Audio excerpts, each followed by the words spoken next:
Um, Director, it's good to see everybody here today. So I'll, without any further ado, turn it to you for a roll call or however you want to begin. Thank you, Mr. Chairman. We will do a roll call for quorum. Commissioner Meyer? Here. Commissioner Racines? Here. Commissioner Wallace? Here. Commissioner Naves? Here. Commissioner Pope?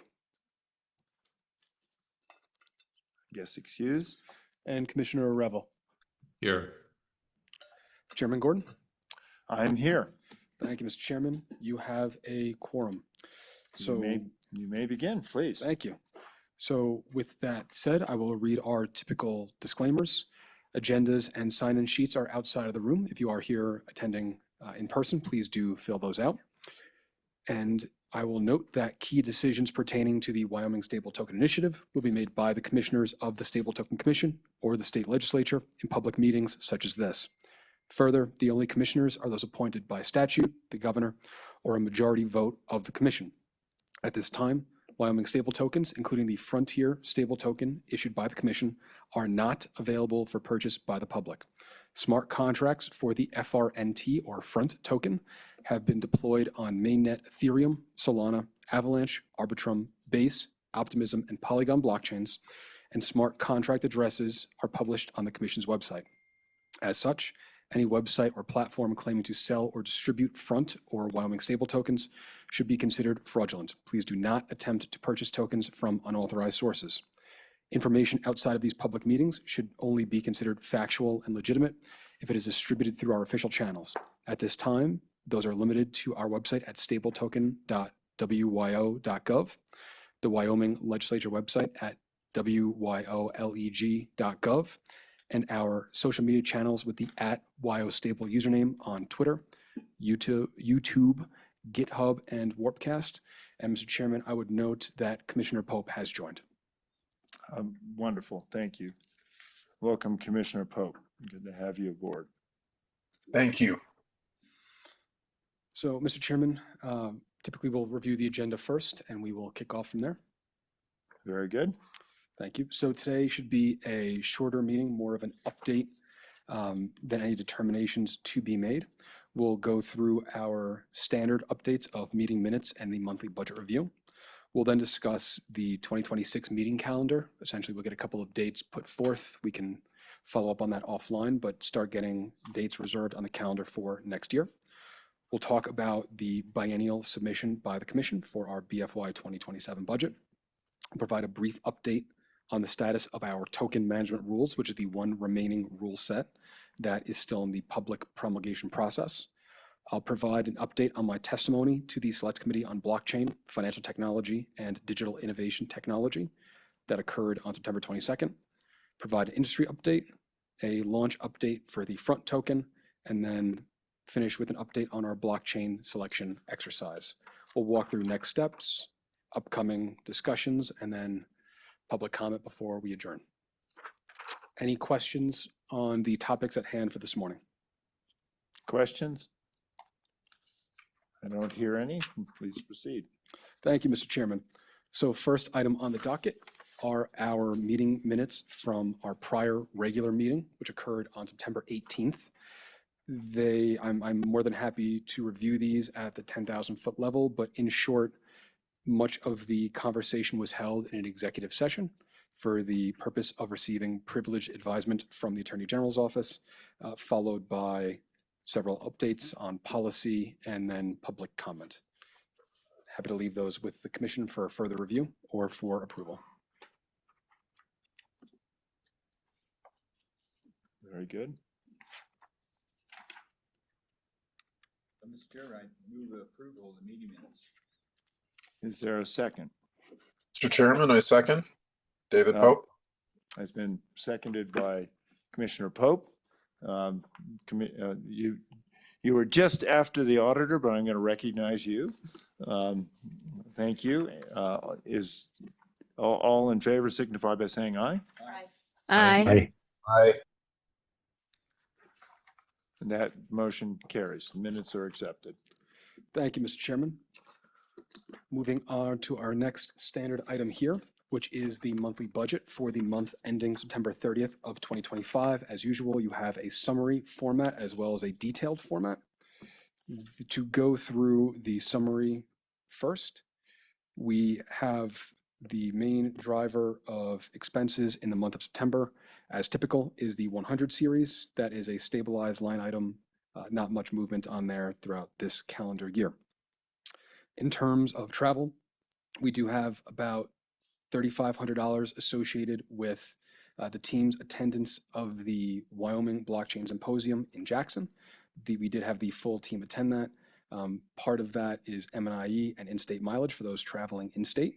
And then for our resources out of state, there are flights associated with that, as well as airfare for the Fireblocks Spark conference and Korea Blockchain Week that I attended with our senior business project manager, Stephanie Chan.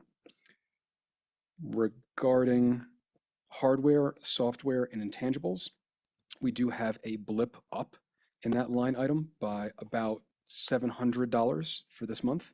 That is associated with a physical security device for hardware wallet custody, which is to say, we've performed our backup on the Fireblocks console of the keys required to perform transactions with the Wyoming stable token or the front token. That is something that we've now created secure custody for, so it's not accessible to anyone publicly. So that is now in a safe place within Cheyenne. I will note that we also had a miscellaneous line item of about $2,000. That was for the purchase of native tokens on Ethereum, so the Ether cryptocurrency, Avalanche, which is the AVAX cryptocurrency, and Solana, which is the Sol cryptocurrency, to pay for gas fees for transactions, again, through the Fireblocks platform. So to quickly contextualize that, because that is the first time we were having such an expense, when we mint the Frontier stable token through the Fireblocks platform on our blockchain networks, that does incur what we call a gas fee. Essentially, that's the cryptocurrency required to power the transaction to initiate and complete. That does require different cryptocurrencies on these different networks to generate the front tokens, and that is what that line item encompasses. We do expect that that $2,000 will hold us for some time, but to deploy the smart contracts, do the initial minting and issuance, there were fees associated with that. Those cryptocurrencies now are stored in Fireblocks in a designated wallet we have on that platform. We call it the gas station. So whenever we need to power transactions through that platform, those currencies are there to pay the transaction fees rather than something we need to pay out of pocket or refill every time. And I'll pause for questions. Just curious, are there times during the day or the week where gas fees are cheaper if we're going to make a big purchase? Is it better to do it 1 o'clock at night or in the morning or whatever? Through the chair, Commissioner Meyer, you are correct that there is some cyclicality to that. It's not necessarily it is. I want to make one quick correction. It doesn't matter how big the transaction is. If you're minting 1 Frontier stable token or 10 billion Frontier stable tokens, there's no delta there on the fee, the gas fee that's assessed. But you are correct that there's some cyclicality about how much these networks are being used when there is more use, or if you're doing things that are more computationally intense on a blockchain, there's a higher fee associated with that. So to that extent, you are correct that if we were to do things later at night on, let's say, the Ethereum blockchain here in the US, that would be a lower fee. Now, it is worth noting that these are global networks, so it's not like there's a huge decrease in activity at 5 p.m. in the US, right? They do kind of run, but based on where there may be more utilization of a specific network, you would see those kinds of curves. Can I follow that up? Thank you, Commissioner Meyer. So this is more or less a dynamic pricing model. Is there any predictability to it? So, Mr. Chairman, it is predictable by essentially when you do these transactions through the digital wallet, there are estimates of how much that gas fee will cost. If you're tuned in on different blockchains and different programs that might be launched at that point in time, you may want to avoid those. If there's like a initial coin offering or something like that, you can kind of move a day or before or after. But generally speaking, the wallets, digital wallets at this point in time are robust enough that they can indicate how much utilization a network has at that point in time. So when we were doing all of our testing, it would give you an idea of how much that fee would be before you initiate the fee. And I will note that while we are on 7 different blockchain networks, Ethereum is pretty much the most expensive one. Fees may be a couple of dollars there, but generally speaking, for wallet-to-wallet transfers of the Frontier stable token on many of these chains, it's a fraction of a penny in costs is what we're seeing. Okay. Any other questions on the gas fees? Not now. Thank you.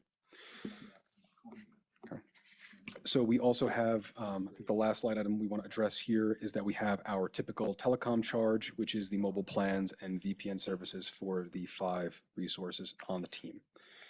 One last note just on line items.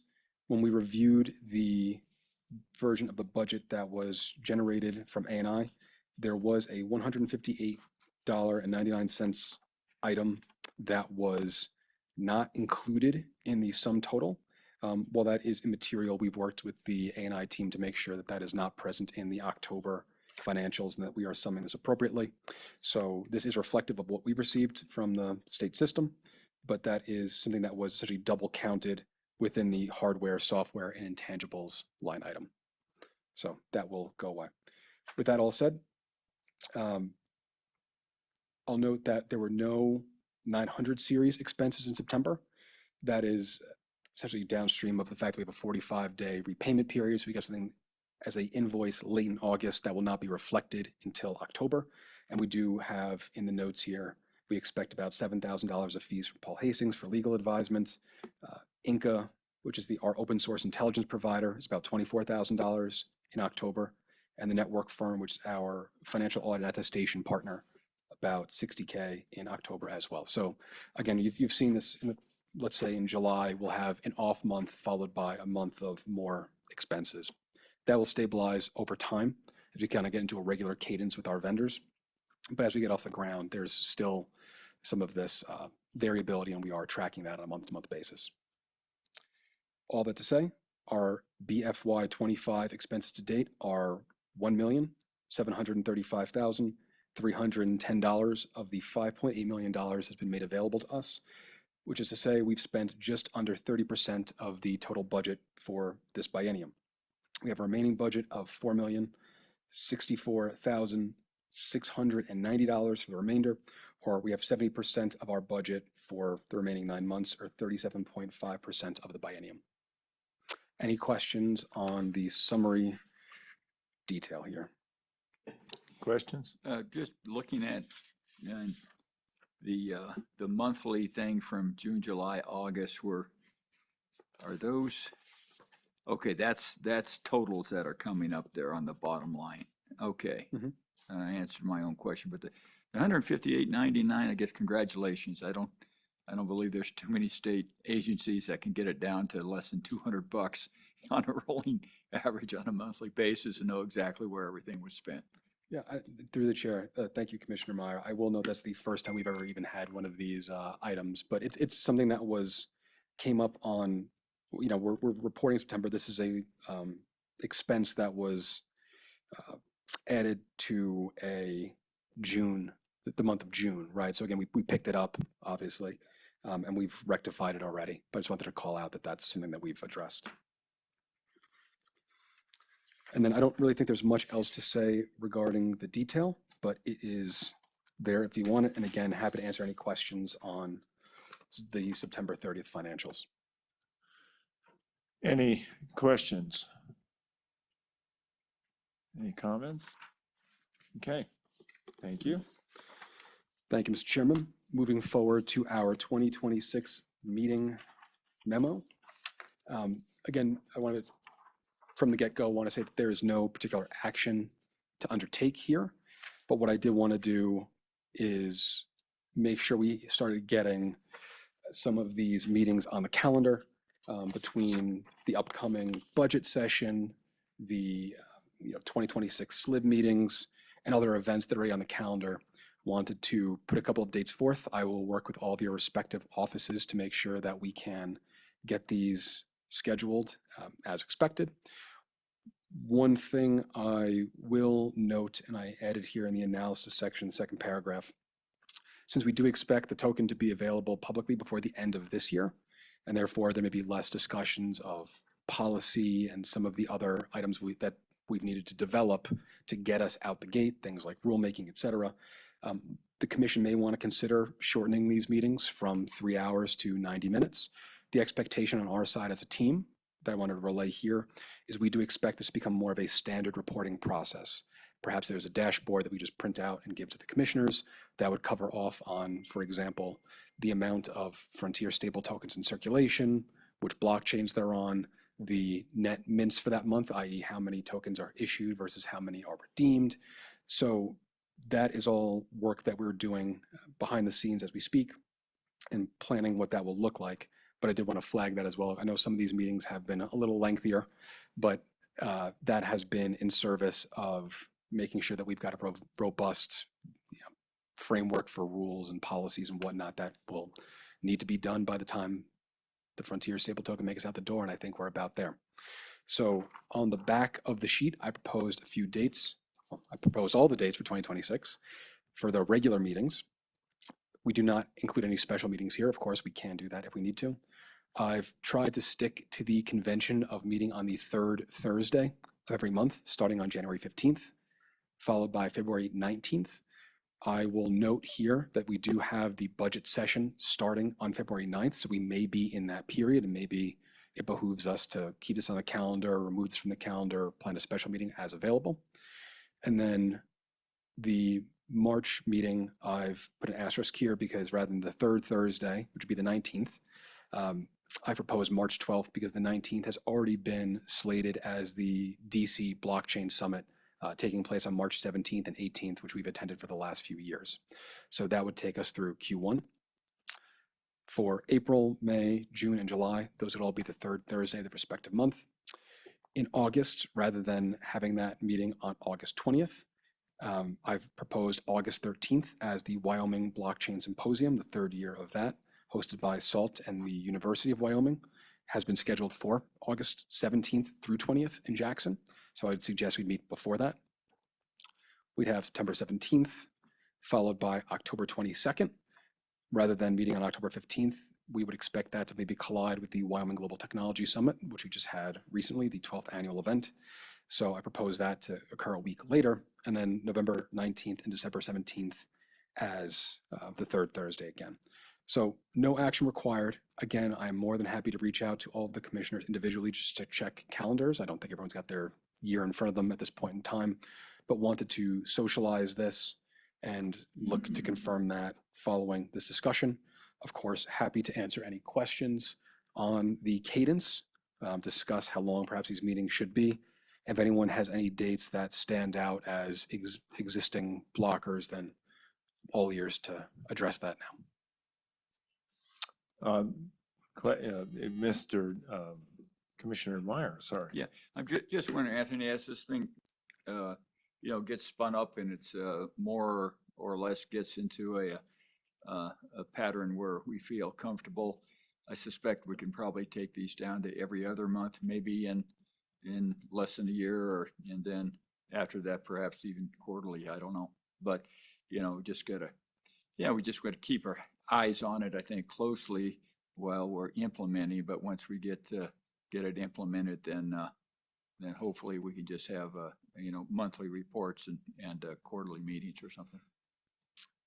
Through the chair, Commissioner Meyer, I'll Please. quickly address that one. And again, that will be the will of the commission. We're flexible on our side. What I will say is by the end of this year, we would expect to be in that regular monthly reporting cadence regardless. We do have, and we'll talk about this in a minute, we do have tokens now that are fully reserved. They're maintained internally, so not publicly available, and we're doing more testing. But with fully reserved tokens, that means we now need to start getting, for example, our monthly attestations done and posted publicly. And our CFO, so Chief Financial Officer Joseph Saldana, is working on representative balance sheet income statements, P&Ls that would be in addition to or in replacing kind of the the summary we just went through. So again, I will leave that to the determination of the commission, but all I have to say is we will have, again, we do need to have monthly reporting as well as any other documentation that the commission would so desire. And Mr. Chairman, I will note that Commissioner Pope has a hand up. Commissioner Pope, sorry. Thank you, Mr. Chairman, and thank you, Anthony, our Director Apollo. The only comment here is that as we develop out that reporting structure, I think it would be great to have a couple of planning sessions around that, just to make sure that the reporting concerns of all of the commissioners are taken into account. But that's really my only comment. I think it's a great idea just to turn it into a little bit of more of a standard meeting format and reporting session. Very good. Other comments? Commissioner Governor, Commissioner Navas. yes, thank you. Anthony, I agree with you that you know, with the cadence and the duration of each one of the meetings going forward, obviously making room, as I would anticipate to be the case, that should there any urgent matters arise, the commission be convened as needed to be able to address it. Should there be any failure of one of our vendors or any issues that are impeding upon the proper flow of the token operation of issuance and redemption, that the commissioners get called upon to meet on that. That is how we do today. I wouldn't anticipate any changes to that. I just want to make sure that that was noted. Thank you. Very good. Thank you. Other comments?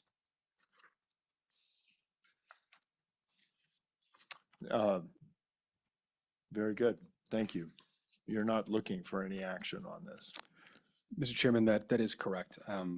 Not expecting to have everyone, commit to a year's worth of meetings off the cuff, but I wanted to at least socialize that and make sure we had a dialogue again, as we've discussed around reporting cadence, what those reports may constitute, which I would imagine we'd get to by the end of this year before we even get into the 2026 cadence. And then if the meetings stay monthly for some amount of time and then go every other month, quarterly, I think that will be fairly self-evident by the time we get there. And just if we have several meetings in a row that have the same content, same context, and same documentation, I think that speaks for itself. Okay. Okay. Moving on to I think that's it for documents. The rest of this will be verbal from here on out. So in terms of our BFY 27 submission, so the 2027 biennium will encompass July 1st of 2026 through June 30th of 2028.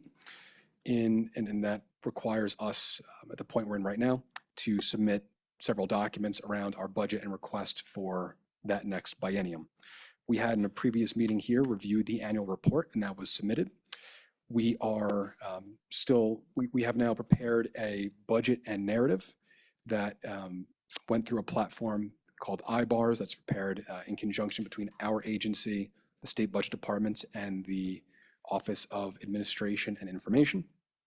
So that is a document that we have reviewed internally, and I will make just a couple of notes on some feedback that we have received on those documents, which we have it's about 2 weeks to get in order, and I would expect that to be done by the end of this week, to be clear. We have a few weeks to make some edits to that document before we sign off and then have that submitted to the Appropriations Committee in mid-November. So one of the pieces of feedback we received is that we had originally structured our request as what's referred to as one priority, which means we're asking for that budget as a full package, which is to say, if we were to get a budget request broken out by series, and for the 100 series, which is personnel, that was one request, and the 900 series, which is vendors, is a different request. If we were to get one and not the other, that might be difficult because this agency would be very difficult to run with just a team and no vendors, or conversely, quite difficult to run with vendors and not a team. So we'd package that into one priority. Some of the feedback we received from those who were in the review noted that it may be helpful to actually split those out, if only for the context and providing more granularity through the narrative about each one of those line items, including the justification for why we're asking for that budget rather than kind of the budget in totality. So we are continue to work with the State Budget Department and ANI on that. There are meetings occurring throughout the course of this week. We don't expect anything numerically really to change, but I will note that that is still something that we want to be. This is our first time going through the process formally for the budget for this biennium, something that we got brought into kind of on the hop back in those days. It was just myself before we were able to build the team out. We were not even in the IBAR system that can generate these reports. We did a bit more manually and worked through that process with the Joint Appropriations Committee. Now this is our first time going through this. We want to make sure we get this done once and get it done right. And that may also include the pursuit of converting our current resources, which are right now characterized as full-time at-will employee contractors, converting those positions to full-time, essentially full-time employees or permanent employees. So that's a process we've worked through with the Human Resources Department to get those classifications, which are part of the budget. Again, we are still assessing some of the positions and what would be most impactful for the agency, as well as palatable for the Appropriations Committee. And the goal is to get that done again by the end of this week, get that approved and signed off on before the final submission date in about 3 weeks. Mr. Chairman? Mr. Treasurer. Yeah, I had thought that there was some discussion at the last blockchain committee meeting, that possibility of being an instrumentality. And then you wouldn't have to go through all the IBARs, different things, to be more like the WCDA or something. So why are we going backwards and not forwards from my perspective? So, Mr. Chairman, Please I'm happy to proceed. take that one on. So I would note that we are currently structured as instrumentality of the state. Yeah. I would note that this, as we try to get more ingrained into the kind of permanent apparatus of the state, these are the What apparatus? permanent, kind of on a Okay, rolling forward okay. basis, right? So we're structuring the budget request as an exemption request, because this is kind of the first time we're going through it, to put something permanent on the books from a budgetary perspective. Beyond that, once this program is able to generate revenues and become self-sufficient, we can make the argument that perhaps we can be more of an authority or instrumentality by action. But I think in terms of appetite for that, I think there's still, we have to prove out the fact that we can be financially self-sufficient. We need to return the funds, the budget that we've received to date need to be returned to the general fund. We need to make sure that we are self-sufficient. We have buffer. We're not operating on a month-to-month basis as a going concern. Once we have that all squared away, I think we can certainly have that conversation. I would note, I think you're referring to the meeting of the Select Committee where that was discussed. We'll talk about that more in just 2 action items, but to address it, address the question directly, that is something that the Select Committee is potentially looking to do more in the 2027 legislative cycle than the 2026 cycle. It is a short session. There's 20 days Right. for the budget session. Discussions that have been held to date by the Select Committee about a potential conversion of the Stable Token Commission to the Wyoming Digital Asset Authority. That needs to be, again, downstream of proving that we can get one initiative out the door and get that to be successful before we start tacking more on.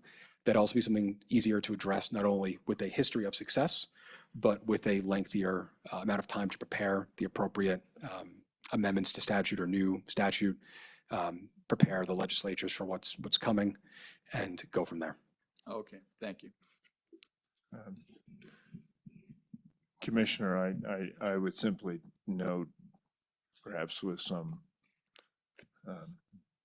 irony, I think this is the course that you and I had recommended initially. So it's nice that they're getting around to it. Anyway, go ahead. Thank you, Mr. Chairman. That's all I had for the BFY 2027 submission. Again, the goal for us to get that done, it's kind of top of the stack because there are a number of other agencies and reviewers involved. So making sure that gets accomplished in a timely fashion is priority on our end, but happy to answer any other questions in regards to that. Any questions? I don't see any on the screen. Commissioner Racinas, any? Nope. Okay. Moving on to our next topic, which is token management rules. Again, a brief verbal update here. So the token management rules were approved by the commission back in August. Pardon me. We were then able to get 2 submissions done in parallel. One was a emergency rulemaking that went live as of September 26. That covers us for 120 days, which will bring us to January 24th of 2026. If we need to extend, we have an opportunity to do an additional 120 days, which would bring us to May 24th of next year. After that, there would be no ability to extend the emergency rules. That being said, we did create a regular rules submission. That public notice and comment period began in late September and runs a minimum 45 days. I think we picked 49 days just to give us some extra coverage there, but that comment period ends on November 6th. We will publish those comments following the end of that period and look to address those comments in our November 20th meeting as part of the standard cadence. If there is a significant amount of commentary that is submitted or received, we can assess the ability or need to do a special meeting. But at this time, we do not have a volume that would indicate that that is necessary. Happy to answer any questions. Questions? Director, if anybody did want to comment, those are found on our website. Can you just indicate that for the public? Mr. Chairman, excellent point. Those are on our website. The emergency rules, if you were to go to our website and go to, I believe it is the, oh, it's got to load first here, but we do have a bar at the top where it's legal and compliance. There is a section for rules. So reserves management, procurement, Wyoming Public Records Act are all there. And the token management rules are there as well. There is also on the Secretary of State's website through the Wyoming Administrative Rules System. Those are publicly noted there. And then if you go to our website, just stapletoken.wyo.gov, there's a big note at the top that the Wyoming Stable Token Commission published its token management rules, initiating the 45-day notice and comment period. When promulgated, this rule set will govern the process for technical management of the Wyoming Stable Token. The draft is available for review on the Wyoming Secretary of State's website at rules.wyo.gov, and direct download is available on our website. Members of the public may provide feedback via the public comment form between September 19th and November 6th. And when we say public comment form, that is linked. So if anyone wants to submit comment, we've created a form that allows them to pick the chapter and section that they are opining on and submit that comment directly to us. Very good. Thanks. Thank you, Mr. Chairman. If there are no other questions, we will go to the next item on our list, which is the update from the Select Committee on Blockchain, Financial Technology, and Digital Innovation Technology. So my testimony was held on Tuesday, September 22nd. I provided an update on the commission's progress, which this commission is quite familiar with. There was no material feedback nor questions on that testimony.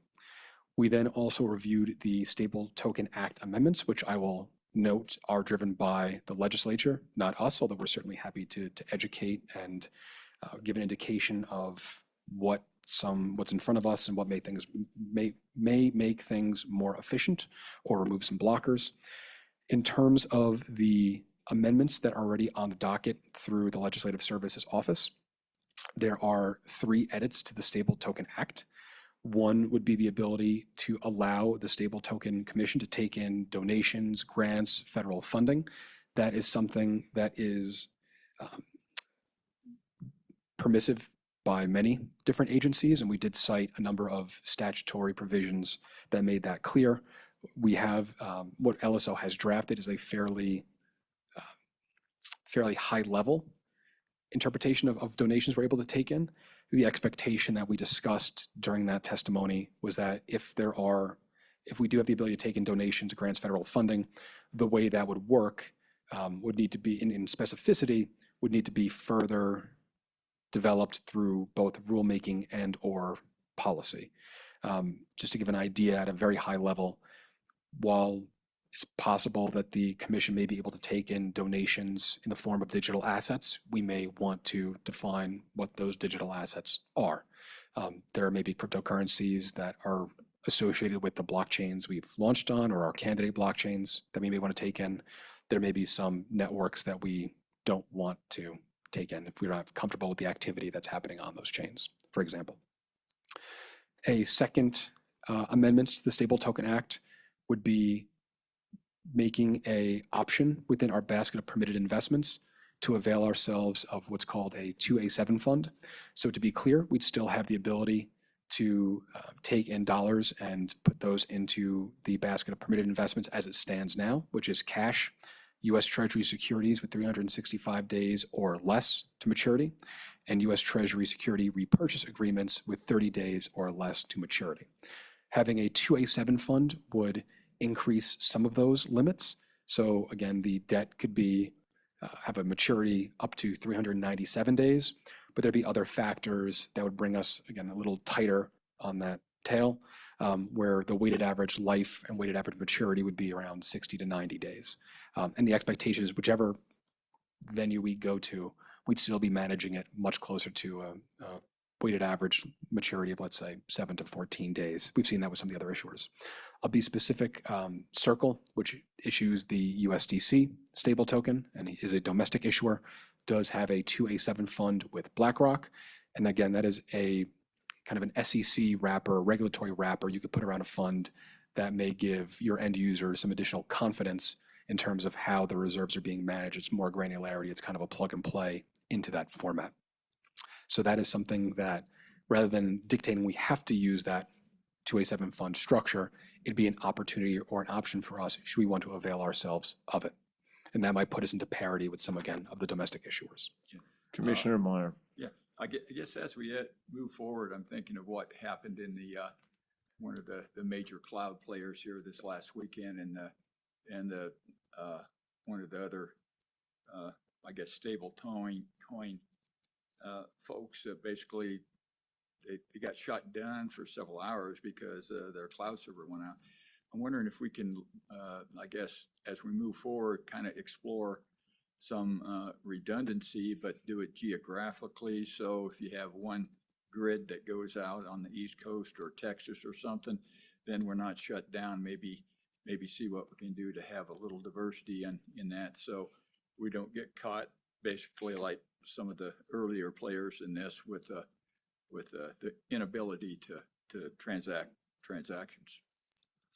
So through the chair, Yeah. Commissioner Meyer, a few things I would note on that. So in terms of the overlap between redundancies and, let's say, a 2A7 fund or the financial elements here, during the last meeting, for those who may not have been in attendance, the commission did make a motion compelling the agency to pursue redundancies from the financial perspective that would allow us to potentially leverage, state infrastructure from a financial perspective and have some backups. And if you're referring to what happened with Silicon Valley Bank, Silvergate, and some others back in early 2023 and the impact that had on Circle, that is something we're looking to proactively address. And I would note that that's very much on the financial side.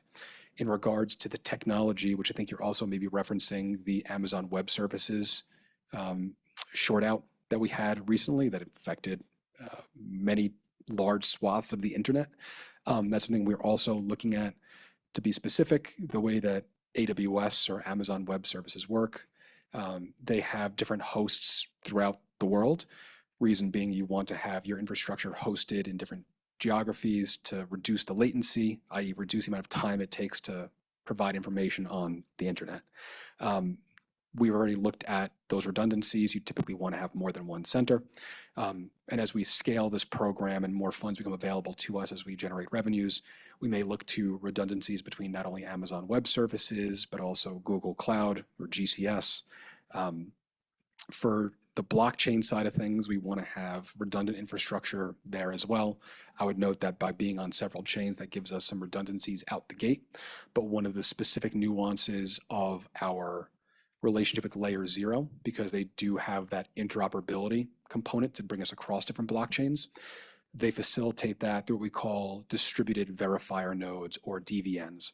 So in addition to the blockchain networks having their own redundancies, for us to get across chains, we have redundant DVNs as well. So, and this is all public. If you do a transaction that goes across chain using the Frontier stable token, if you look at that transaction on chain, you'll see that the Wyoming state DVN is required. We have to process every transaction. That gives us a nexus in the state of Wyoming. But you may also see that the Google DVN has been invoked, or Layer Zero's DVN has been invoked, or a specific foundation for, Ethereum or Solana, the blockchain networks we're talking about. They may have their own DVNs. And many others are interested in working with us. Now, the more of those you have, the slower the transactions, the more the cost. So it's always a balancing act between security, speed, and cost. But these are things that we're already working on out the gate. These are day one items for us. Thank you. Yeah, thank you. Thanks. Mr. Chairman, to continue, just in terms of there's one more item that's already on the docket of Stable Token Act amendments. That is clarity. I think some may call it clarity, some may call it a reorder on the waterfall for the return of funds to the state.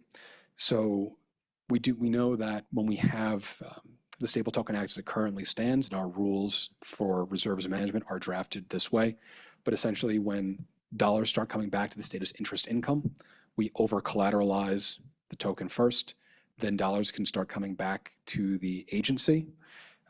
Once the agency has repaid its obligation to the state through the general fund, and we have the ability to kind of pay for our services on an ongoing basis, then on a quarterly basis, funds will be swept into the school foundation fund.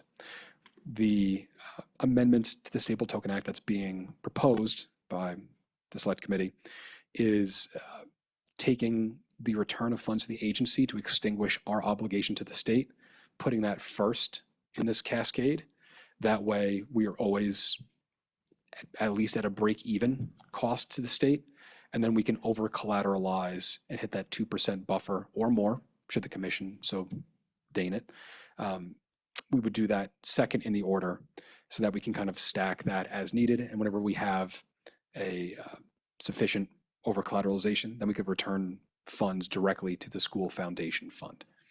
That would obviate the concern that we have, where if this program grows exponentially, we may always be catching up to that 2% buffer, and maybe in a situation where we may have a top 10 stable token, but not be able to return funds to the state because we're generating that interest income on a time lag, and we're always playing catch up with where that number needs to be.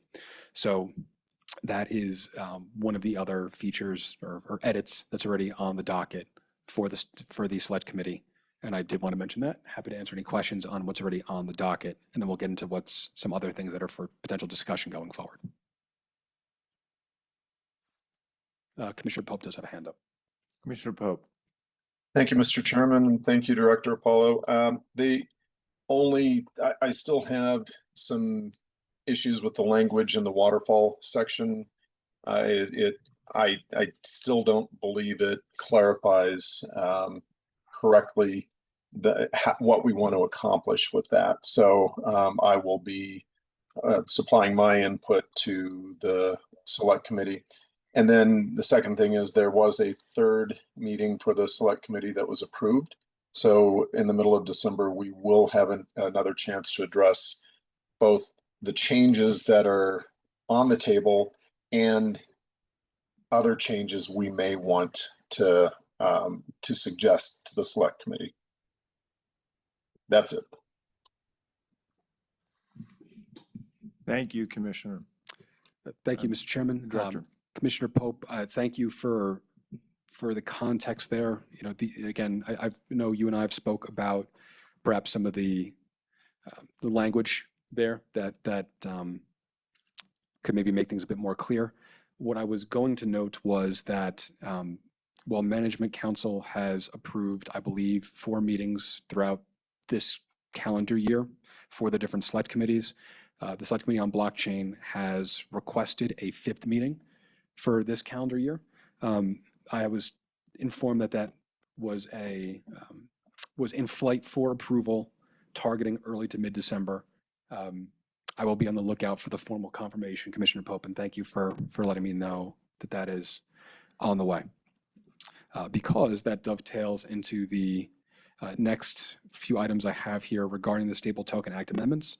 While those 3 edits we just discussed were put forth by the legislature before our September meeting, There were a few other notes that were brought up. There was no, again, to be specific, there's not language proposed for these items now, but there are 3 other items that did come up throughout the course of the conversation. One was what I'm referring to as interagency custody, which is giving the Stable Token Commission the ability to hold Frontier stable tokens on behalf of other agencies. What this would do would allow us to engage other agencies in the state for the utilization of the Frontier stable token. And one that we've talked about along the way would be something like unclaimed property and the ability to give claimants who have proven that they are the appropriate claimants, giving them the ability to receive their payment in the Frontier stable token that would likely carry a significantly smaller fee than what is currently available through, let's say, getting a wire of the amount of money that you are entitled to. But this is a situation where if the Treasurer's Office, for example, in this scenario, had to do custody of the Frontier stable token, they would then have to create their own procurement process to engage an institutional custodian and then set that up on their own side. If other agencies were to try to do the same thing, let's say, for example, we had the Hashfire demo, did an example of how to do contracts and vendor payments with a stable token. If we wanted to do that through SAO or other agencies, then those respective agencies would need to do their own respective procurement process to find an institutional custodian for the Frontier stable token. So if that was the path forward where agencies had to be individually responsible, that means there's multiple procurements for agencies. The state is paying multiple times over for the same service, potentially amongst different providers. It's something that we could look at potentially centralizing and consolidating through the Stable Token Commission. That's, again, not quite getting us the digital asset authority yet, but bringing our agency into the fold to custody stable tokens, which I'd argue we're doing anyway through our integration with Fireblocks. So as we explore more ways to make more efficiencies or other opportunities within state operations with the stable token, that's one thing that could be facilitated through our agency doing custody on behalf of others. And I'll pause there.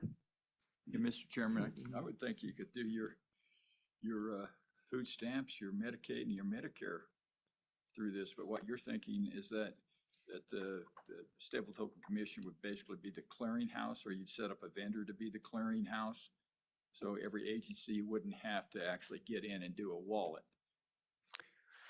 Through the chair, Commissioner Meyer, that's how we're thinking about it. There's some more nuance there about engaging that institutional custodian as a partner of ours. We would likely be the ones operating it. We'd likely create segregated wallets for different agencies so we have that clarity of reporting. Mm-hmm. But generally speaking, yes, that's how we would move forward with that.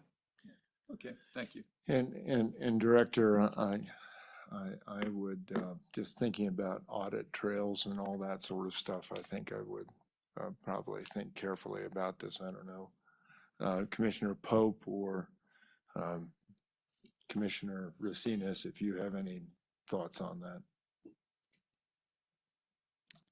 We have a few hands up. I see Commissioner Pope. Commissioner Navas. Hand up, and then I'll see Commissioner Navas. Thank you, Mr. Chairman. Well, the goal with this, of course, I think we've all talked about this before, is to keep the stable token in circulation as long as possible, because that, as long as we do that and create this circular economy, we can, that's the state benefits the most from it. So vendor payments, eventually voluntarily, for employees voluntarily receiving payroll through the stable token. The benefit payments, social benefit payments, all of this can be managed, and those audit trails can be created, and those individual agencies can be can still have their audit trails and still have management of what they're paying. It's just basically using a different form of bank account. So I think those things can be set up over time as long as they're managed correctly, and we do it in a very orderly and intelligent way. So I'm loving this. That was my presentation in May to the select committee was all of the ways in which the state can use the stable token and keep it in that circular economy that benefits us the most. And thank you, Commissioner Pope. I think my concern would be, though they're de minimis, just the conversion fees and how a person would handle those. But I do recognize they're de minimis. Commissioner Navis. Thank you, Governor. I just wanted to clarify something pertaining to Kurt's comment. Kurt, while the commission could facilitate the delivery of the token to the eligible party, the term clearinghouse, I just want to confirm that is not going to enlist upon the commission the obligation to confirm anyone's eligibility to anything. That will be done by the applicable agency that is responsible for that. The commission is simply serving as a delivery method of the payment that has already been determined to be eligible. The party has been identified and confirmed. And all that we do is, instead of your office having to issue a check and send it to folks that are receiving a shipment, payments, the commission will make that payment via a wallet. I just wanted to confirm when we use the term clearinghouse that there's no confusion about that. Thank you. Yeah, absolutely. Very good. And thank you, Mr. Chairman. Thank you to Commissioner Pope and Commissioner Navis for their commentary. I will quickly just echo, Mr. Chairman, your concerns around some of the auditability, making sure we have these processes in place. I would note that this is, should we go forward with that angle and that support of other agencies, it would need to be downstream of significant conversations with agencies. I think we've met with the Treasurer's Office, I think 4 or 5 times about the unclaimed property at this juncture, just to understand the forms that are required, the options we would provide, what value we're bringing, what the costs are now, where we can be more efficient. That's something we would need to do pretty much agency by agency or use case by use case. And in regards to the auditability, that is one of the things that blockchain does quite well in terms of providing the records of wallets going back and forth. There are systems we can use where we can identify wallets specifically as, unclaimed property team, stable token commission, and you'd have kind of a real-time audit trail, including all of those gas fees. I'll just give you a quick example. With the Fireblocks console and the issuance we've been doing so far, you can export all of your data. You can see every transaction in real time, what it costs in USD, what it costs in the native currency on a different chain. So I would probably argue we probably have more data than we even need right now. Right, and I appreciate that. I guess my concern when it comes to let's say SNAP benefits or something like that, our federal partners may not be as up to speed on some of the newer technologies. Maybe they are. I don't know. I just want to make sure we don't cause issues there. So, An astute point, Mr. Chairman. Thank you. thanks. All right. Okay, back to it. So that was one of the additional items for discussion. Another was the potential for interstate agreements. We have had soft interest from other states prior to our announcement in August that we are going to be launching the token. Now it is live. Technically, we've received significantly more interest. So one of the things we're looking at pursuing, and whether or not that would require a statutory update, is still a little bit of a TBD.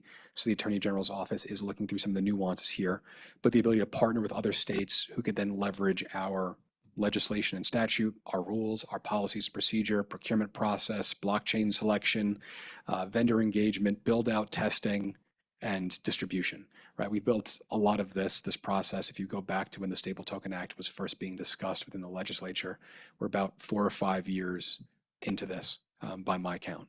So if there are other states that want to leverage this, but may see that time horizon to do it within a respective jurisdiction, even if they copy and paste what we're doing, it'll still take them probably several years to get to where we are, but they may want the efficiencies of blockchain and stable tokens today.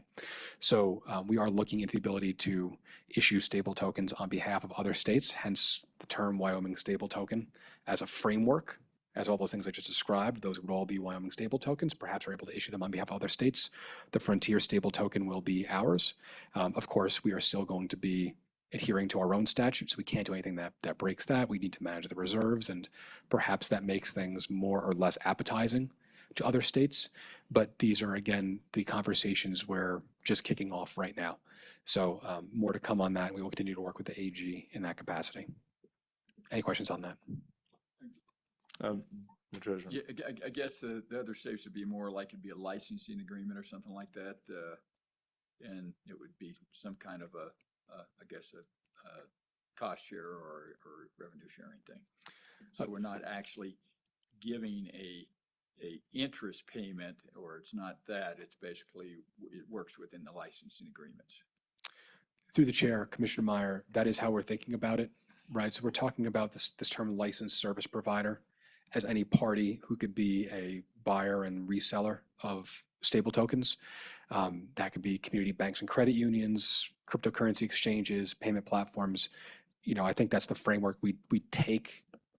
That's the first framework we'd assess in terms of how we look at other states or any other municipality. It may evolve over time. Again, we're very early on in this, but just given the interest we have from fairly large and aligned parties, you want to be proactive on this. At the appropriate time, I don't know if it's next steps or now, is to look at I guess the local financial institutions about when we're going to actually be able to put they actually take deposits of the stable token and what that's going to look like. And I got a personal issue there. I got a piece of property I'd like to sell and get stable tokens for it, but I don't think I can get a stable tokens and deposit it at a financial institution at this point in time. Through the chair, Commissioner Meyer, we are certainly in discussions with a number of the community banks and credit unions in the state at this point.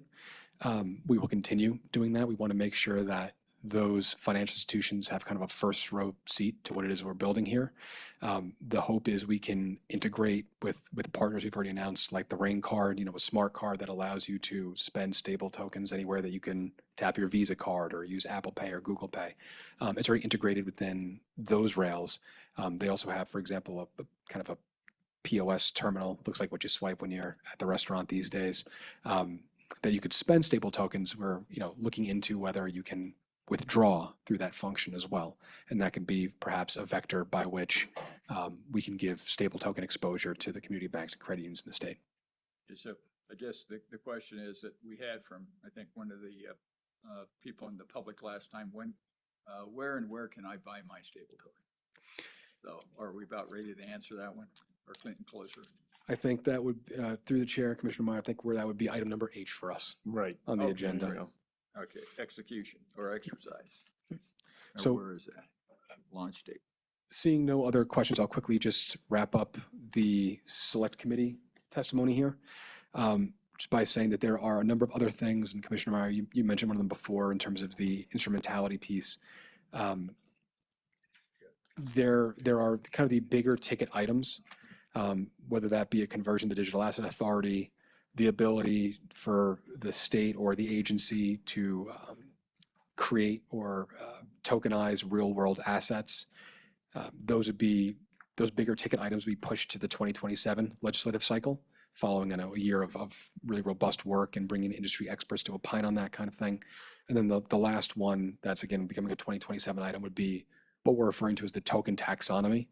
That is a bill that was drafted by LSO, and the goal there was to bring some of the terminology that's been defined in state statute, going back as far as the first bills that were put forth in 2016, bringing that more into alignment with terminology that's used by industry now or used by the within federal legislation that's passed, i.e. the Genius Act or perhaps the Market Structure Act.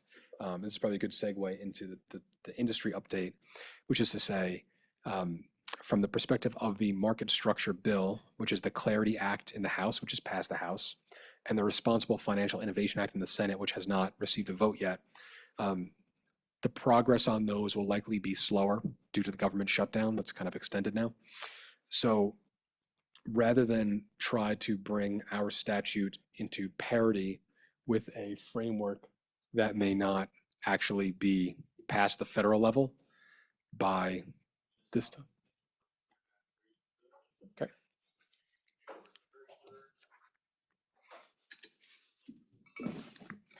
Oh.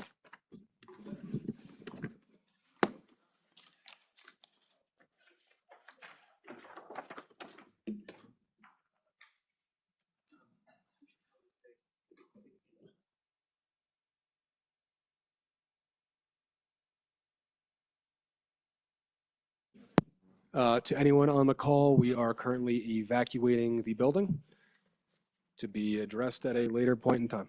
Thank you.